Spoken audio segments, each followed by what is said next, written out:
હિસાબોમાં કેવી રીતે કરવી અથવા ખરીદી પ્રકારનું સંયોજન હોય તો હિસાબોમાં નોંધ કેવી રીતે કરવી એ તમામ વિગતો એકાઉન્ટિંગ સ્ટાન્ડર્ડ 14માં જણાવેલી છે. એટલે પહેલાં નક્કી કરવાનું કે આ જે સંયોજન છે, આઈ રિપીટ, આ સમાવેશ નથી, સંયોજન શબ્દ જ વપરાય છે એકાઉન્ટિંગ સ્ટાન્ડર્ડમાં. આપણે નક્કી કરવાનું કે આ વિલીનીકરણ પ્રકારનું સંયોજન છે કે ખરીદી પ્રકારનું અથવા ખરીદી સ્વરૂપનું, અને પછી જો વિલીનીકરણ પ્રકારનું હોય તો એ પ્રમાણે હિસાબોની નોંધ કરવાની, અથવા ખરીદી સ્વરૂપનું હોય તો એ પ્રમાણે હિસાબોની અંદર એની નોંધ કરવાની.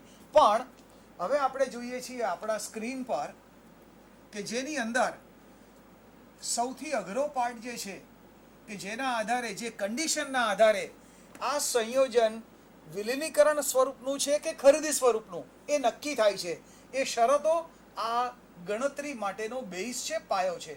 અને એ માટેની કુલ જે 5 ગણતરીઓ છે અથવા 5 કન્ડિશન્સ છે, એ પૈકીની 4 કન્ડિશન્સ તમારા સ્ક્રીન પર છે. જુઓ, વિલીનીકરણ સ્વરૂપનું સંયોજન ક્યારે કહેવાય? નીચેની ચારેય શરતોનું પાલન થતું હોય તો જ. 5મી કન્ડિશન મેં ત્યાં બતાવી નથી એટલા માટે કે 5મી કન્ડિશન ખરીદી કર્યાનો વ્યવહાર પૂરો થાય ત્યારે થાય છે, જે આપણા આ વ્યવહારોમાં અસરકારક નથી, પણ આપણે ચર્ચામાં આજે લેવાના છીએ. એટલે મહત્વનું એ છે કે આ ચારે 4 કન્ડિશનનું પાલન થતું હોય તો એને વિલીનીકરણ સ્વરૂપનું સંયોજન કહેવાય. તો આ 4 કન્ડિશન કઈ છે? સૌથી પહેલી કન્ડિશન, ધંધો ખરીદદાર કંપની, ખરીદતી કંપની વેચાતી કંપનીનો મુખ્ય ધંધો ચાલુ રાખવાનો ઈરાદો ધરાવતી હોવી જોઈએ. આઈ રિપીટ, સૌથી પહેલી કન્ડિશન છે કે જે કંપની બીજી કોઈ કંપનીનો ધંધો ટેક ઓવર કરી રહી છે, ખરીદી રહી છે, એ ખરીદતી કંપની વેચાતી કંપનીનો મુખ્ય ધંધો ચાલુ રાખવાનો ઈરાદો ધરાવતી હોવી જોઈએ. આપણે અહીંયા જોયું આગળ કે લિપ્ટન અને બ્રુક બોન્ડ બંનેનો ધંધો ચાલુ રહ્યો છે. બંનેનો ધંધો ચાલુ રહ્યો, ચા બનાવીને વેચવાનું અને કોફી બનાવીને વેચવાનું પણ ચાલુ રહ્યું. પણ બીજું ઉદાહરણ જોયું કે જેની અંદર ડાયમંડ જ્યુબિલી ટેક્સટાઇલ લિમિટેડનો ધંધો રિલાયન્સે ખરીદી લીધો, પણ એમાં ટેક્સટાઇલ યુનિટ ચાલુ રાખવાનો એમનો ઈરાદો નથી. એમનો ઈરાદો છે એક્યુમ્યુલેટેડ લોસનો, ઇન્કમ ટેક્સમાં લાભ લેવાનો, અને આ કંપની પાસે જે ખૂબ કિંમતી કહેવાય એવી જે જમીન છે એ જમીનની માલિકી મેળવવી એ હેતુથી એમણે આ કંપનીને ટેક ઓવર કરી છે અથવા પોતાનામાં સમાવી લીધી છે. એટલે આ એક તફાવત છે કે પહેલી કન્ડિશન, ખરીદતી કંપની વેચાતી કંપનીનો મુખ્ય ધંધો આ ખરીદીના વ્યવહાર પછી, ટેક ઓવરના વ્યવહાર પછી ચાલુ રાખવાનો ઈરાદો ધરાવતી હોવી જોઈએ. સેકન્ડ કન્ડિશન, ખરીદતી કંપની વેચાતી કંપનીની બધી જ મિલકતો અને તમામ દેવા, આઈ રિપીટ, એકદમ સ્પષ્ટ કન્ડિશન લખી છે આપણે, બધી જ મિલકતો, પછી એ કાયમી મિલકત હોય, ચાલુ મિલકત હોય, વાસ્તવિક હોય કે અવાસ્તવિક મિલકત હોય, દ્રશ્ય મિલકત હોય કે અદ્રશ્ય મિલકત હોય, વેચાતી કંપનીની તમામ મિલકતો અને તમામ દેવા, બધા જ દેવા, પછી એ લાંબા ગાળાના દેવા હોય કે ટૂંકા ગાળાના અથવા ચાલુ દેવા હોય, એ તમામ પ્રકારના દેવા નવી કંપની સ્વીકારતી હોય, અને એ માટે વેચાતી કંપનીના હિસાબી ચોપડાઓની અંદર એની જે કિંમત દર્શાવી હોય, જેને આપણે કહીએ છીએ ચોપડા કિંમત, એ જ કિંમતે સ્વીકારતી હોવી જોઈએ. આઈ રિપીટ, બીજી કન્ડિશન, વેચાતી કંપનીની બધી જ મિલકતો અને બધા જ દેવા ખરીદતી કંપની ચોપડા કિંમતે સ્વીકારતી હોવી જોઈએ. એની અંદર મેં ત્યાં જુઓ તમને ઇન્ટુ ધ બ્રેકેટ પણ બતાવ્યું છે. વેચાતી કંપનીની અવાસ્તવિક મિલકત હોય, ખરેખર એ મિલકત નથી, વાસ્તવમાં એ મિલકત નથી, આઈધર એ ભેગી થયેલી ખોટ છે અથવા નહીં માંડી વાળેલા ખર્ચ છે. ઉદાહરણ તરીકે બાંહેધરી કમિશન અથવા સ્થાપનાનો ખર્ચ અથવા જાહેરાત ઉપલક ખાતું, આ નહીં માંડી વાળેલા ખર્ચ છે અથવા એકત્રિત થયેલી ખોટની રકમ છે, ખરેખર મિલકત નથી. પણ એકાઉન્ટિંગ સ્ટાન્ડર્ડ 14 પ્રમાણે જો વિલીનીકરણ ગણવાનું હોય તો ખરીદતી કંપનીએ અવાસ્તવિક મિલકતો સહિતની બધી જ મિલકતો, બધા જ દેવા વેચાતી કંપનીના હિસાબી ચોપડાઓમાં એની જે કોઈ કિંમત હોય એ કિંમતે જ પોતે ખરીદી લીધા હોવા જોઈએ. અહીંયા અગેઇન તમારા સ્ક્રીન પર જુઓ, ઇન્ટુ ધ બ્રેકેટ અવાસ્તવિક મિલકતો, પણ સાથે મેં બીજી વિગત પણ ત્યાં બતાવી છે, અનામતો સહિત. એટલે વેચાતી કંપનીના હિસાબી ચોપડાઓમાં એના પાકા સરવૈયાની અંદર કોઈ નહીં વહેંચાયેલ નફાની બાકીઓ હોય તો એ પણ નવી કંપની પોતે સ્વીકારશે. કારણ કે અવાસ્તવિક મિલકત સ્વીકારે છે, એટલે કે એકત્રિત થયેલી ખોટ હોય તો પણ સ્વીકારે છે.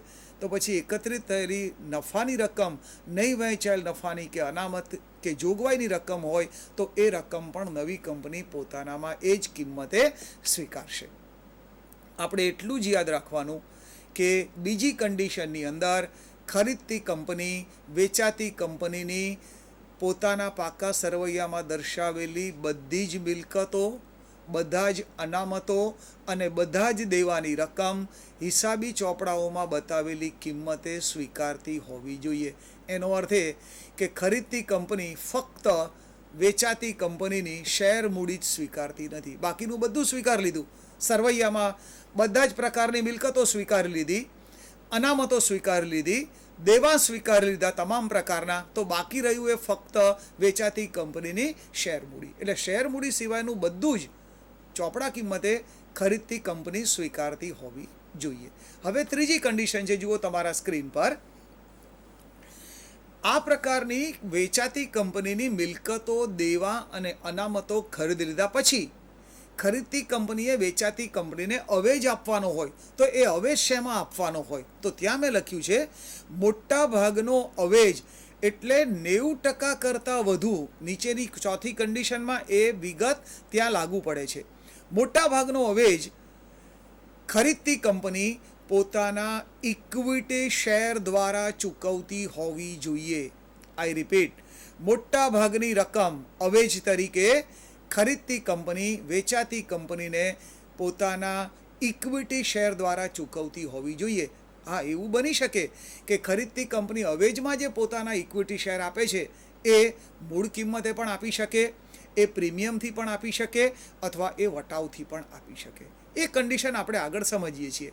પણ ત્રીજી કન્ડિશન પ્રમાણે જો ખરીદતી કંપની વેચાતી કંપનીને મોટા ભાગનો અવેજ પોતાના ઇક્વિટી શેર દ્વારા ચૂકવતી હોય તો આ પ્રકારનું જે સંયોજન છે એને વિલીનીકરણ પ્રકારનું સંયોજન કહેવામાં આવશે.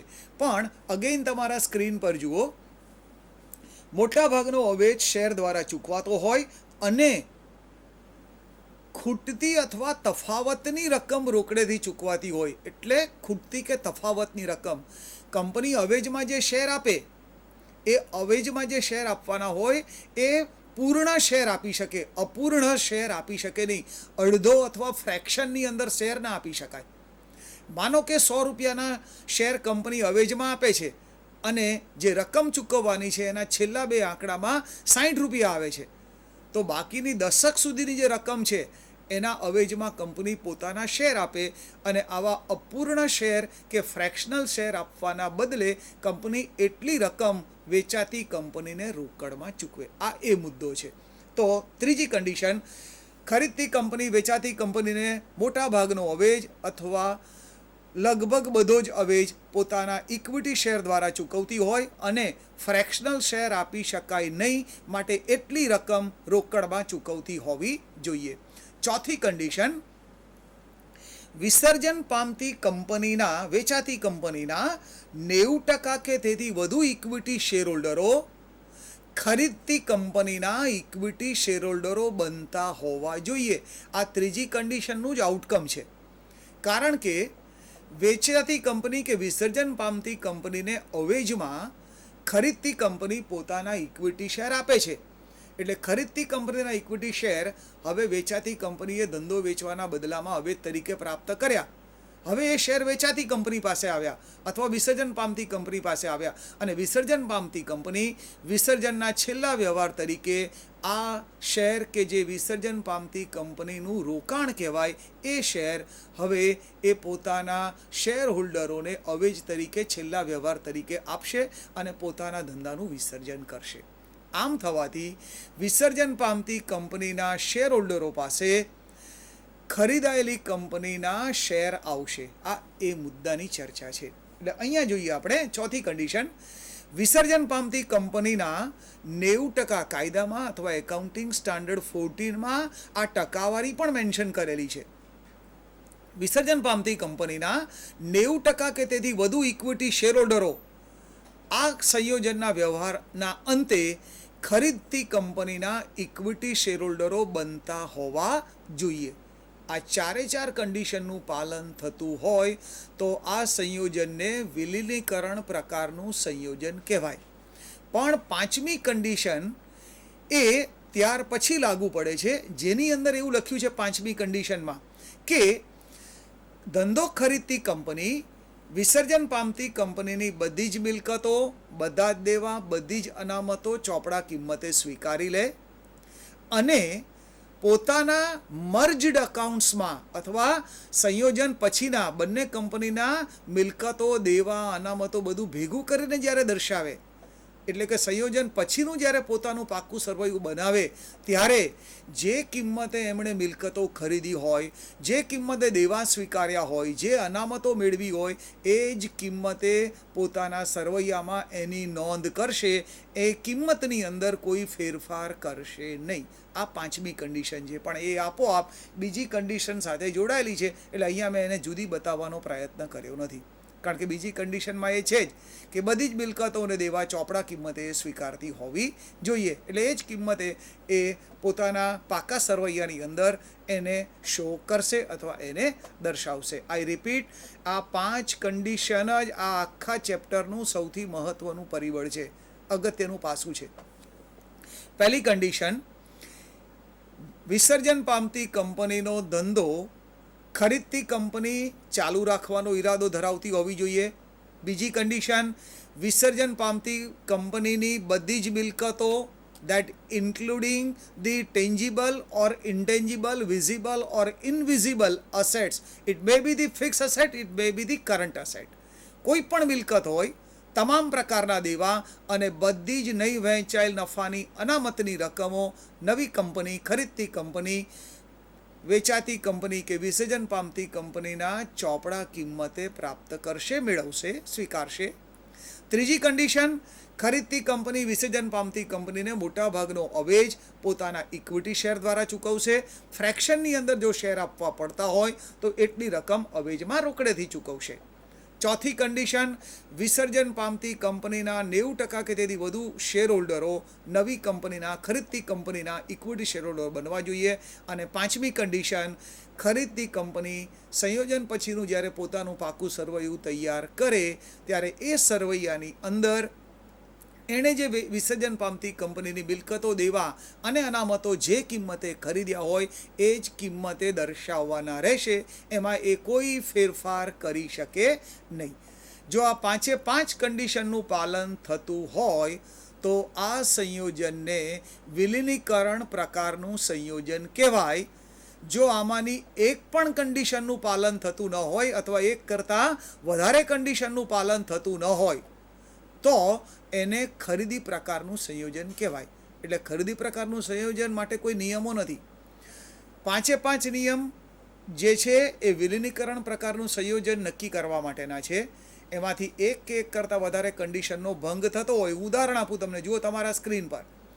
આપણે જોયું લેક્ચરની શરૂઆતમાં જ કે ડાયમંડ જ્યુબિલીની મિલ્સ લિમિટેડ ખરીદવાનો રિલાયન્સનો જે ઈરાદો હતો એ ટેક્સટાઇલ યુનિટને ફરી ચાલુ કરવાનો નહોતો, એનો મુખ્ય ધંધો ચાલુ રાખવાનો નથી. એટલે પહેલી કન્ડિશનનો ભંગ થાય છે. બીજી કન્ડિશન છે કે બધી જ મિલકતોને બધા જ દેવા અનામતો સહિત ચોપડા કિંમતે ખરીદવા. માનો કે આપણને એમ કહ્યું હોય એક્ઝામ્પલની અંદર કે ખરીદતી કંપની વિસર્જન પામતી કંપનીની પોતાની પસંદ કરેલી, પોતાને અનુકૂળ આવે એટલી જ મિલકતો 4 મિલકતો આપી હોય એમાંથી 3 જ મિલકતો ખરીદતી હોય, એકાદ મિલકત ન પણ ખરીદતી હોય, અથવા બધી મિલકતો ખરીદતી હોય પણ એની બજાર કિંમતે ખરીદતી હોય, ચોપડા કિંમતે નહીં, તો એનો અર્થ એ કે બીજી કન્ડિશનનો પણ ભંગ થાય છે. બધી મિલકતો સ્વીકારતી ન હોય, બધી મિલકતો સ્વીકારતી હોય તો ચોપડા કિંમતના બદલે બજાર કિંમતે સ્વીકારતી હોય. ક્યારેક એવું બને કે દેવાનો સ્વીકાર કરતા પણ હોય અથવા દેવાનો સ્વીકાર ન પણ કરતા હોય. અમુક જ દેવાનો સ્વીકાર કરે અને જે દેવા સ્વીકારે એ એમાંથી ઉપજી શકે તેવી રકમ હોય અથવા જેને કહેવાય એની બજાર કિંમત, એ કિંમતે દેવાનો સ્વીકાર કરતા હોય તો પણ બીજી કન્ડિશનનો ભંગ થાય છે. ત્રીજું ઉદાહરણ જોઈએ. ત્રીજી કન્ડિશન, મોટાભાગનો અવેજ ખરીદતી કંપની ઇક્વિટી શેર દ્વારા ચૂકવતી હોવી જોઈએ. આપણને એક્ઝામ્પલમાં એમ કહ્યું હોય કે ખરીદતી કંપની વિસર્જન પામતી કંપનીને જે અવેજ આપે છે એમાં પોતાના અમુક ઇક્વિટી શેર આપે છે, અમુક રકમ માનો કે 50% રકમ ઇક્વિટી શેર દ્વારા ચૂકવે છે, 30% રકમ પોતાના પ્રેફરન્સ શેર દ્વારા ચૂકવે છે અને બાકીની 20% રકમ રોકડ અથવા બેંક સિલક દ્વારા કે ચેક દ્વારા ચૂકવે છે. તો ત્યાં અગેન ત્રીજી કન્ડિશનનો પણ ભંગ થાય છે. ચોથી કન્ડિશન જુઓ તમારા સ્ક્રીન પર. વિસર્જન પામતી કંપનીના 90% કે તેથી વધુ ઇક્વિટી શેરહોલ્ડરો ખરીદતી કંપનીના ઇક્વિટી શેરહોલ્ડરો બનતા હોવા જોઈએ. હવે જો અવેજની અંદર 50% અથવા 90% કરતાં ઓછા ઇક્વિટી શેર આપવામાં આવે તો આપોઆપ જ વિસર્જન પામતી કંપનીના ઇક્વિટી શેરહોલ્ડરો ખરીદતી કંપનીના ઇક્વિટી શેરહોલ્ડરોની ટકાવારીની દ્રષ્ટિએ 90% કે વધુ શેરહોલ્ડરો ઇક્વિટી શેરહોલ્ડરો બની શકશે નહીં. તો આ ચોથી કન્ડિશનનો ભંગ થયો. પાંચમી કન્ડિશન કે ખરીદતી કંપની સંયોજન પછી પોતાનું સરવૈયું બનાવતી હોય ત્યારે વિસર્જન પામતી કંપનીની જે મિલકતો એણે પ્રાપ્ત કરી છે, દેવા સ્વીકાર્યા છે, એની કિંમત જે કિંમતે એ સ્વીકાર્યા હોય એ જ કિંમતે સરવૈયામાં બતાવે. જો એમાં કોઈ ફેરફાર કરે, એને પણ બજાર કિંમતે બતાવવાનો પ્રયત્ન કરે અથવા અવાસ્તવિક મિલકતને રાઇટ ઓફ કરવાનો, માંડી વાળવાનો પ્રયત્ન કરે અથવા એની કોઈ કિંમતમાં ફેરફાર કરે તો પણ આ કન્ડિશનનો ભંગ થાય. એટલે 5 કન્ડિશનનું પાલન થતું હોય તો એને વિલીનીકરણ પ્રકારનું સંયોજન કહેવાય. એક કે એક કરતાં વધારે કન્ડિશનનો શરતનો ભંગ થતો હોય તો એને ખરીદી સ્વરૂપનું સંયોજન કહેવાય. એટલે આપણે એક નક્કી કરી લીધું કે સંયોજન વિલીનીકરણ પ્રકારનું છે કે ખરીદી પ્રકારનું, એ આ 5 કન્ડિશનના આધારે આપણે નક્કી કરીશું. હવે જોઈએ કે જો આ 5 કન્ડિશનનું પાલન થાય છે તો એ નક્કી થઈ ગયું કે આ વિલીનીકરણ પ્રકારનું સંયોજન છે અને તો એકાઉન્ટિંગ સ્ટાન્ડર્ડ 14માં આ વિલીનીકરણ પ્રકારના સંયોજનની હિસાબી નોંધ અને ગણતરીઓ કેવી રીતે કરવી એ હવે આપણે ચર્ચામાં લઈએ છીએ. આઈ રિપીટ, 5 કન્ડિશનનું પાલન થતું હોય, વિલીનીકરણ પ્રકારનું સંયોજન હોય તો આ સંયોજનની હિસાબી ચોપડાઓમાં નોંધ કેવી રીતે થાય એની ચર્ચા આપણે કરીએ છીએ. જુઓ તમારા સ્ક્રીન પર. ગણતરી કેવી રીતે કરવાની? તો આ ગણતરી ફક્ત અવેજના આધારે કરવાની. કેટલી મિલકતો કઈ કિંમતે સ્વીકારી, કયા દેવા કઈ કિંમતે સ્વીકાર્યા, એના આધારે આ ગણતરી થતી નથી. અહીંયા ગણતરી થાય છે ફક્ત અવેજના આધારે. ગણતરીની શરૂઆત થાય કુલ અવેજથી. ખરીદતી કંપની વિસર્જન પામતી કંપનીને અવેજમાં શું આપે છે, જેટલા ઇક્વિટી શેર આપ્યા હોય એના આધારે ઇક્વિટી શેર મૂડી નક્કી થાય, જે એની મૂળ કિંમતના આધારે નક્કી થાય. પણ જો ખરીદતી કંપનીએ પોતાના ઇક્વિટી શેર પ્રીમિયમથી આપ્યા હોય તો પ્રીમિયમની રકમ ઉમેરાય અને જો વટાવથી આપ્યા હોય તો વટાવની રકમ ત્યાંથી બાદ જાય. એટલે મેં બંને વિગત ત્યાં બતાવી છે. બંને condition we can apply. Equity share મૂડી, મૂળ કિંમત વત્તા પ્રીમિયમ અથવા માઇનસ વટાવ. જો કેટલીક રકમનો અવેજ, માનો કે 2% કે 4% જેટલો અવેજ પ્રેફરન્સ શેર મૂડી દ્વારા આપતા હોય તો પણ એ એલાઉડ છે, કારણ કે પેલી 90% વાળી કન્ડિશન તો પણ ફૂલફિલ થાય છે એવું માની લેવામાં આવશે. એટલે જો ખરીદતી કંપની વિસર્જન પામતી કંપનીને કેટલીક પ્રેફરન્સ શેર મૂડી આપતી હોય અવેજમાં, એની મૂળ કિંમત, જો પ્રેફરન્સ શેર પ્રીમિયમથી આપ્યા હોય તો એની પ્રીમિયમની રકમ એમાં ઉમેરાય અને વટાવથી આપ્યા હોય તો વટાવની રકમ એમાંથી બાદ થાય. એટલે કુલ અવેજની ગણતરી કરીએ તો એમાં 3 રકમો હોય. ઇક્વિટી શેર મૂડી પ્લસ પ્રીમિયમ માઇનસ વટાવ અથવા ડિસ્કાઉન્ટ. પ્રેફરન્સ શેર મૂડી પ્રીમિયમ હોય તો એ ઉમેરાય, વટાવ હોય તો એમાંથી બાદ જાય અને જે તફાવતની અથવા ફ્રેક્શનલ શેર જેટલી રકમ ખરીદતી કંપનીએ રોકડ કે બેંક દ્વારા ચૂકવી હોય, આ ત્રણેય રકમનું ટોટલ કરવામાં આવે ત્યારે જે ટોટલ મળે એને ખરીદતી કંપનીએ વિસર્જન પામતી કંપનીને આપેલા કુલ અવેજની રકમ કહેવાય, અવેજની રકમ બનશે.